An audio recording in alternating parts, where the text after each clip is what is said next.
السلام علیکم دوستو، ہمارے یوٹیوب چینل میں آپ سب کو خوش آمدید۔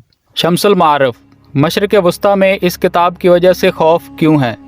13ویں صدی کے اس کام کو کچھ لوگوں کے مطابق جادو ٹونے کی کالی کتاب کے طور پر دیکھا جاتا ہے، جو کہ اسلامی علوم کو فراموش کرنے کے لیے ایک مفید آلہ ہے۔ جو طبقہ اس کتاب کو ڈیفینڈ کرنے والا ہے، ان کے نزدیک یہ ایک باطنی کتاب ہے جو راز الہی کے انکشاف کے ذریعے خدا کے قریب ہونے میں مدد دے سکتی ہے۔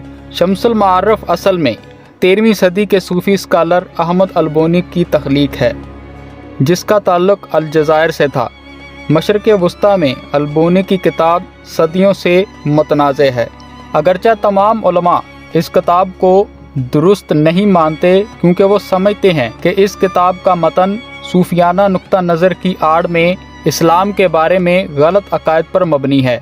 بعد ازاں یہ بھی کہ شمس یعنی سورج جادو کے جنون کے خطرات کو ظاہر کرتا ہے، جو مسلمانوں کو جنوں، جادو اور توہم پرستی کی سیاہ دنیا میں لے جا سکتا ہے۔ صوفی روایات کے مطابق قرآن کے الفاظ اور دیگر اسلامی نصاب کا ظاہری معنی کے ساتھ ساتھ باطنی مطلب بھی ہوتا ہے۔ یہ پوشیدہ مطلب ایک ایسی سچائی کو ظاہر کرتا ہے جو کہ اس متن کو عارضی طور پر پڑھنے کے دوران حاصل نہیں ہوتا، اور اسی لیے صوفیاء اپنی مقدس کتابوں کو مکمل طور پر سمجھنے کے لیے بہت زیادہ وقت اور محنت صرف کرتے ہیں۔ جب صوفیاء ان پوشیدہ رازوں کے حصول کے لیے کوشاں ہوتے ہیں تو قرآن ان کے مراقبہ کا سینٹر آف گریویٹی ہوتا ہے۔ اس طرح خدا کے 99 نام بھی ہیں، جنہیں عربی میں اسماء الحسنہ کہتے ہیں۔ مسلمانوں کے لیے یہ نام اللہ تعالیٰ کی مختلف صفات کو بیان کرتے ہیں۔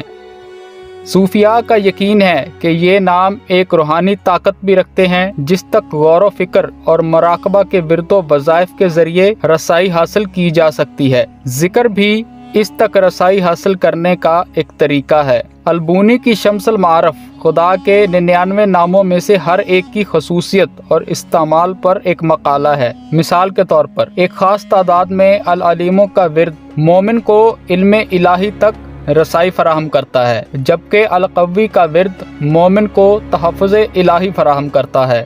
جب البونی نے خدا کے ناموں کا استعمال کرتے ہوئے تعویذ بنانے اور علم ہندسیہ کے طریقوں کے بارے میں اپنی رہنمائیوں کا تعارف کرایا تو کتاب کو متنازع بنا دیا گیا، جیسا کہ ضرورت کے لیے تعویذ، دولت کے لیے اضافے کے لیے تعویذ۔ البونی نے جنوں اور دیگر مافوق الفطرت مخلوقات کے ساتھ رابطہ قائم کرنے کے لیے بھی طریقے تجویز کیے۔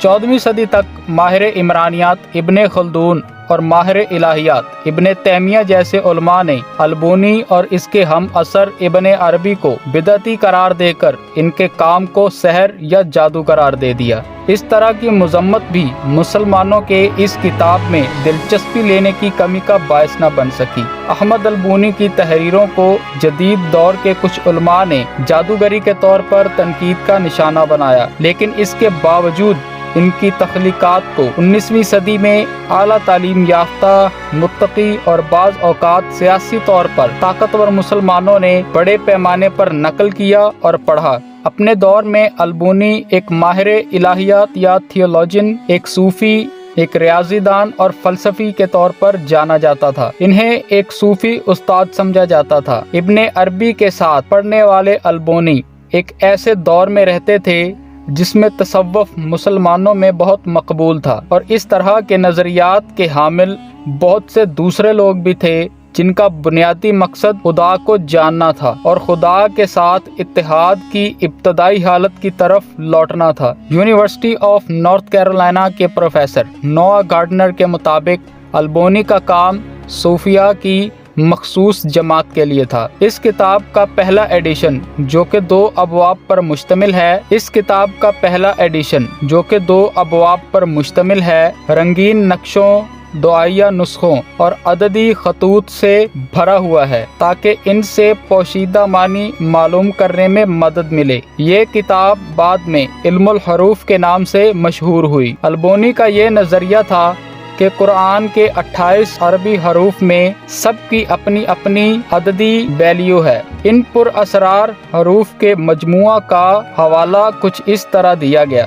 مثال کے طور پر جیسا کہ قرآن کریم کی سورہ بقرہ